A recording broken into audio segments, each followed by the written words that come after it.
السلام عليكم ورحمة الله وبركاته. بسم الله الرحمن الرحيم. معكم يحيى سلبي في الدرس السادس من دورة بايثون في الواجهات. إن شاء الله في هذا الدرس سننهي هذا المشروع بعملية الستايلينج.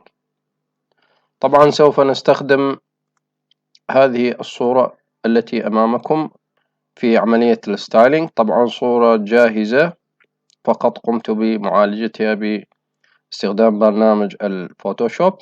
إذا سنقوم باستخدام هذه الصورة في عملية الستايلينج إن شاء الله. سأقوم بفتح بيئة الباي تشارم. فمثل ما تلاحظون إخوان لدينا هنا الكود من الدرس السابق.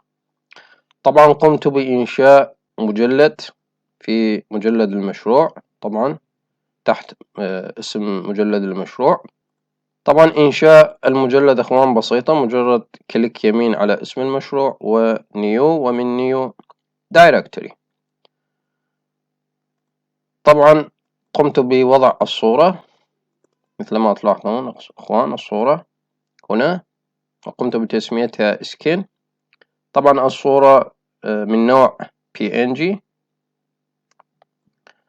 إذا سأقوم بتنفيذ البرنامج إخوان. فمثل ما تلاحظون النافذة، سوف نقوم باستخدام الصورة كخلفية لهذه النافذة، ومن ثم نقوم بكتابة كود الستايلينج طبعا للويدجتس الموجودة على النافذة. سوف نحتاج مسار المشروع، أو بالأحرى مسار الصورة.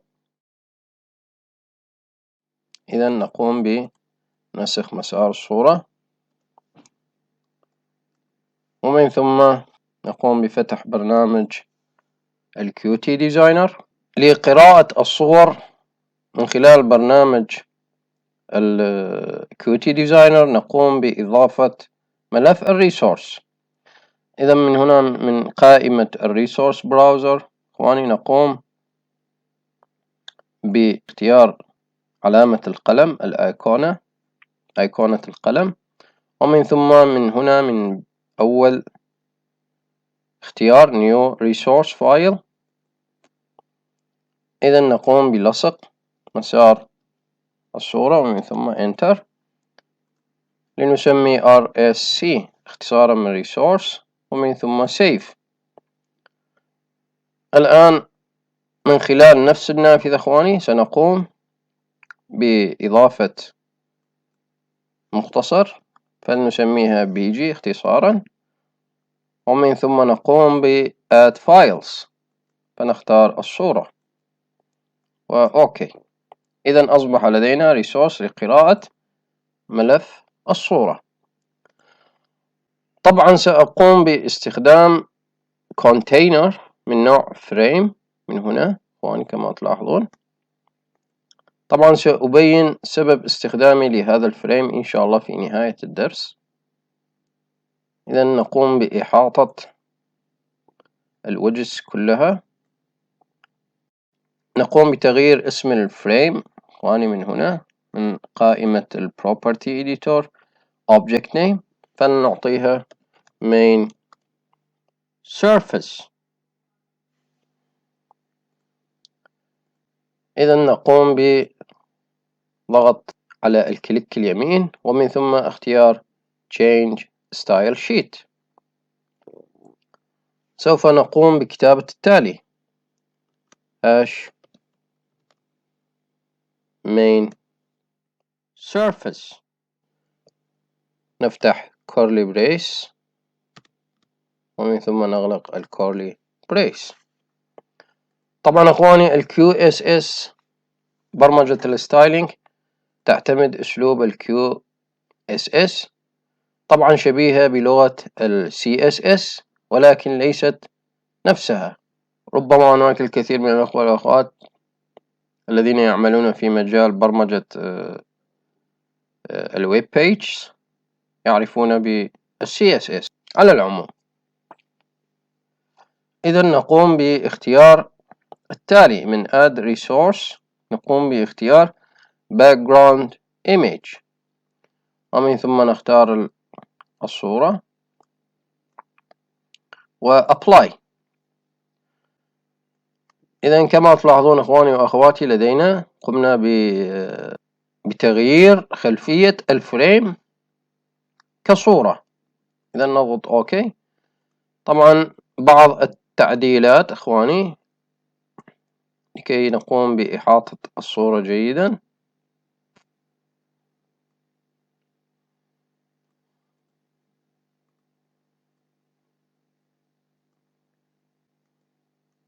الآن إخواني وأخواتي الأزرار طبعا خلف الفريم، خلف الإطار. إذا نقوم كالتالي: نختار Send to Back.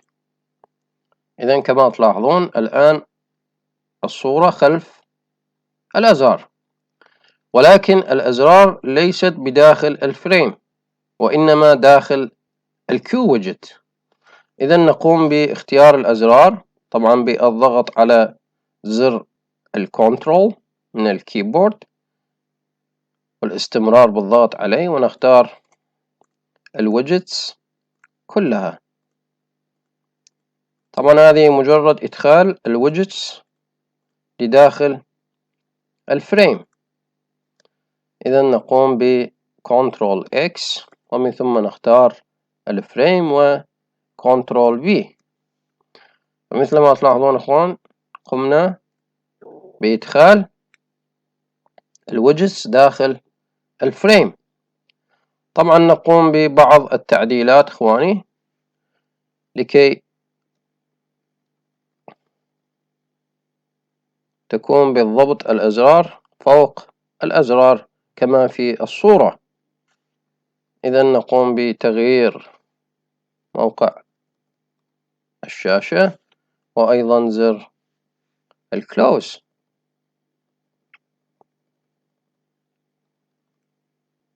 طبعا نكبر الحجم قليلا.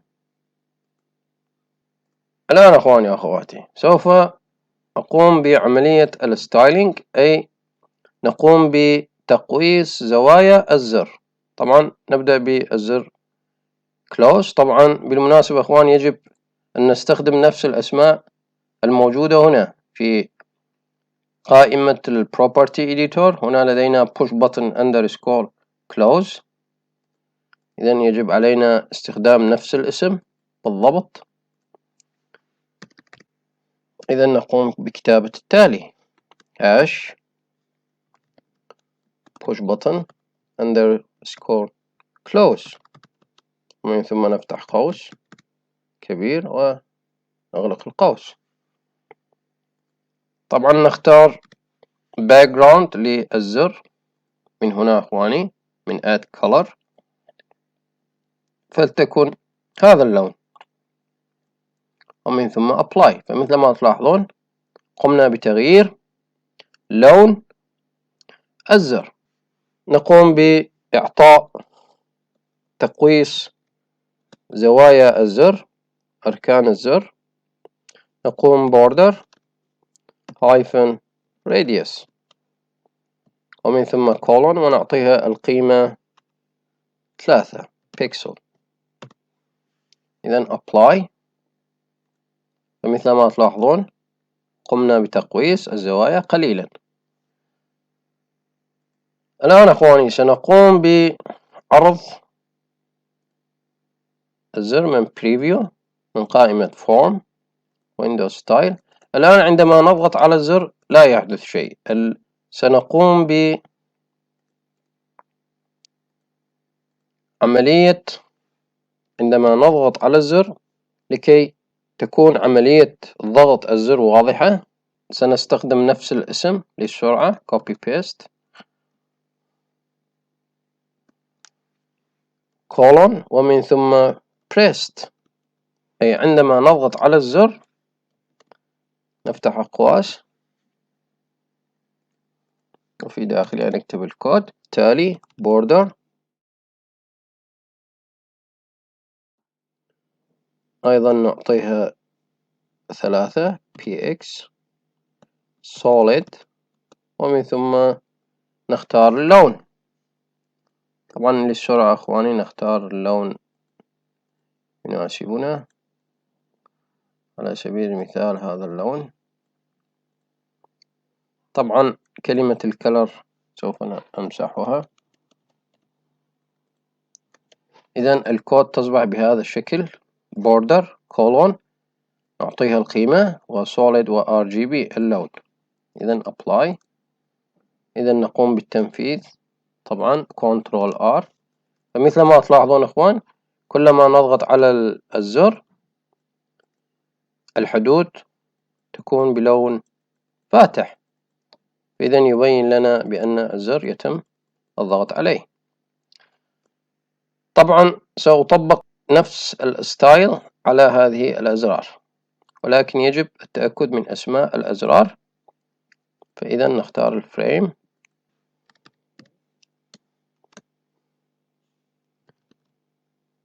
push button underscore clear.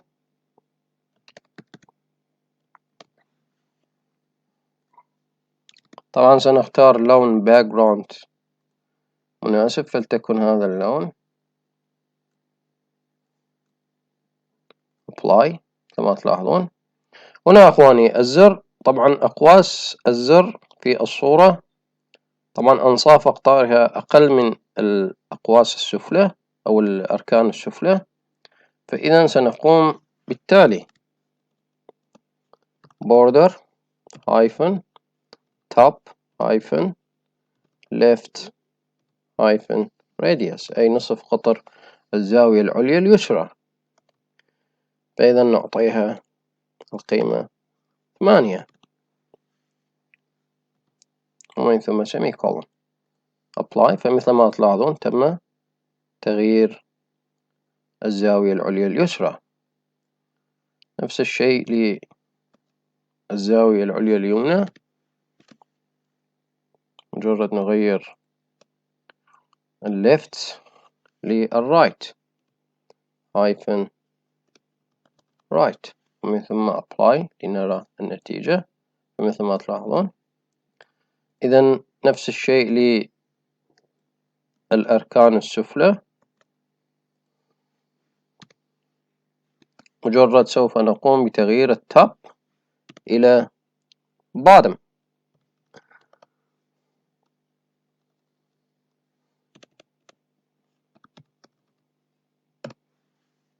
إذا apply مثل ما تلاحظون، ولكن سنغير الأقواس قليلا، أي نعطيها القيمة 15 لتكون شبيهة بالصورة. إذا مثل ما تلاحظون أخوان الآن تقريبا نفس حجم الصورة، الزر الموجود في الصورة. إذا نقوم بتطبيق هذا الكود لباقي الأزرار. طبعا لتطبيقها لباقي الأزرار مجرد نكتب فارزة ومن ثم push button underscore div علامة القسمة apply. فمثل ما تلاحظون وهكذا أخوان لباقي الأزرار ما عدا زر أداة الجمع لأنها كبيرة. سنكتب ستايل لزر البلس لوحده. إذا للسرعة أخواني نقوم بالcopy paste. أيضا نحتاج إذا نغير أسماء الأزرار، فلتكن sub علامة الطرح والمل علامة الجمع، ولدينا أيضا results علامة المساواة، ولدينا أيضا point decimal point. طبعا نتأكد من الأزرار أخواني، من أسماء الأزرار، زر رقم 0 و1 وهكذا أخواني. نكتب كل الأزرار التي تمتلك نفس الحجم.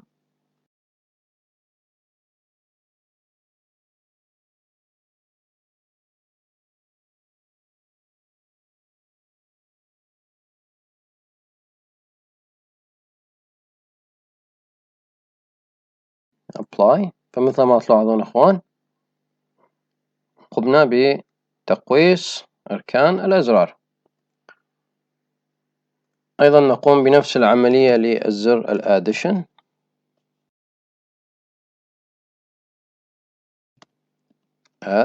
نفتح قوس، نعطي نفس الباك جراوند، نفس اللون، الأزرار الأخرى،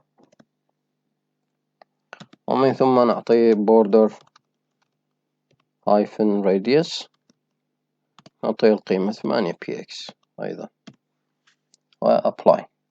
فمثل ما ترون أخواني الآن أخواني وأخواتي سوف أقوم بأيضا نفس عملية كما فعلنا في الزر close أيضا لهذه الأزرار. إذا للسرعة نقوم بالcopy paste. إذا مجرد سنضيف أمام كل زر colon pressed. طبعا للسرعة أيضا أخواني وأخواتي سأقوم بالcopy. إذا لجميع الأزرار.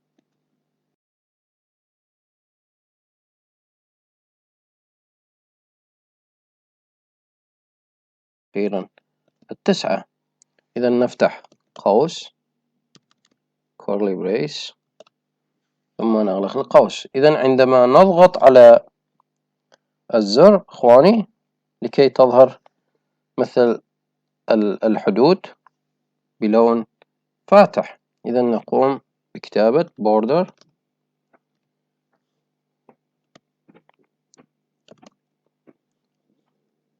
3px solid ونكتب.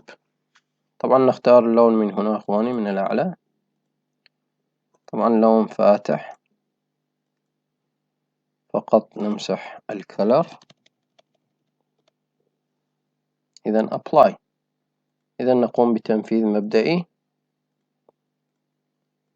فمثل ما تلاحظون أخوان عندما نضغط الحواف تظهر بصورة بلون أفتح. الآن أخواني وأخواتي سأقوم بإخفاء إطار الشاشة. طبعا نختار الديسبلاي ومن ثم من هنا لدينا الفريم شيب. إذا نقوم باختيار نو فريم. إذا لا حاجة لنا بإطار الشاشة. سنقوم بآخر عملية أخواني من هنا. طبعا هنا قمنا باختيار الباك جراوند بهذا الشكل. سنقوم بتطبيق الألفا للأزرار. إذا هنا نكتب نضيف A بمعنى ليست ب RGBA وإنما يوجد هناك ألفا أيضا. إذا نقوم بتخصيص القيمة 50 للألفا. فإذا كما تلاحظون أخواني طبعا قبل تخصيص الألفا أخواني وأخواتي أود أن أوضح شيئا. نمسح القيمة حاليا. نقوم بمسح هذه الأسماء لأنه لدينا الأسماء الأزرار مكتوبة في الصورة أساسا. إذا لا حاجة لنا في الأسماء.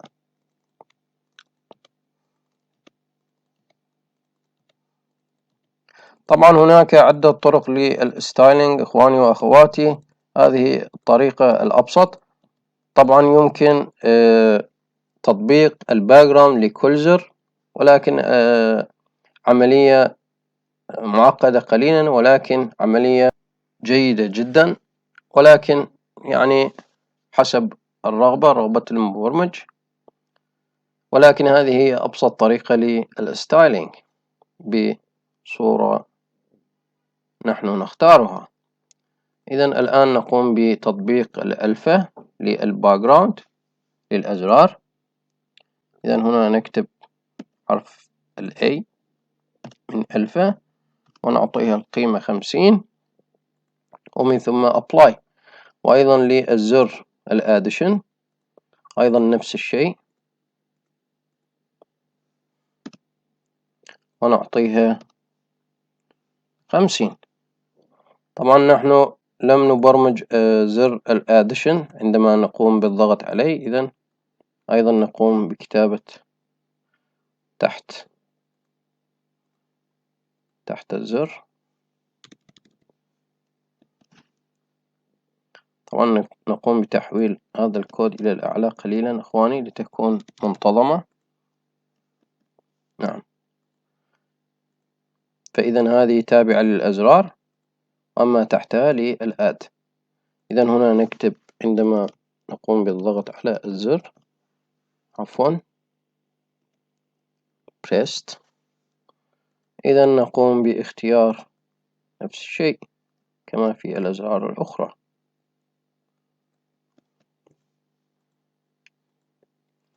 إذا نقوم بالتنفيذ. فكما تلاحظون أخوان الآن طبعا لدينا مشكلة في زر عملية الضرب، لا تعمل. سنقوم بالتحقق. نعم، لدينا هنا مال، نسينا حرف ال pressed، لدينا أيضا خطأ آخر، زيادة في حرف. إذا أخواني وأخواتي يرجى التأكد من الكتابة جيدا. فإذا الآن الأزرار تعمل كما نريد. الآن أخواني وأخواتي عملية الستايلينج تقريبا انتهت. سنقوم بخزن هذا الملف في نفس مسار الملف save. طبعا هنا نفس مسار المشروع، نختار نفس الملف ومن ثم save. Do you want to replace it? Yes. إذا نقوم بفتح بيئة الباي تشارم، ومن هنا نقوم بكتابة التالي. طبعا نفتح التيرمينال ونكتب التالي باي UIC5-X main class dot UI، ومن ثم -O و main class dot py وانتر. إذا إخواني تمت تحويل ملف ال UI إلى باي. نقوم بفتحها لأننا كتبنا فوق الملف الحالي بعض التغييرات.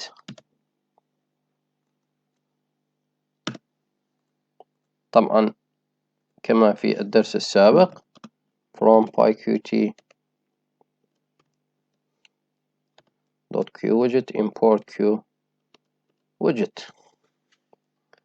إذا نقوم بتمريرها للQ object بدلا من الQ object. نكتب الconstructor ومن ثم دالة السوبر. طبعا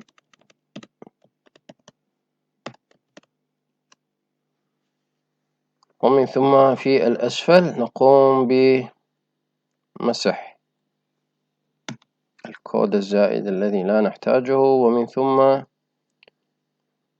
من طبعا تحت المين surface set style sheet نقوم بتعديل المسار. طبعا هنا أخواني مجرد نمسح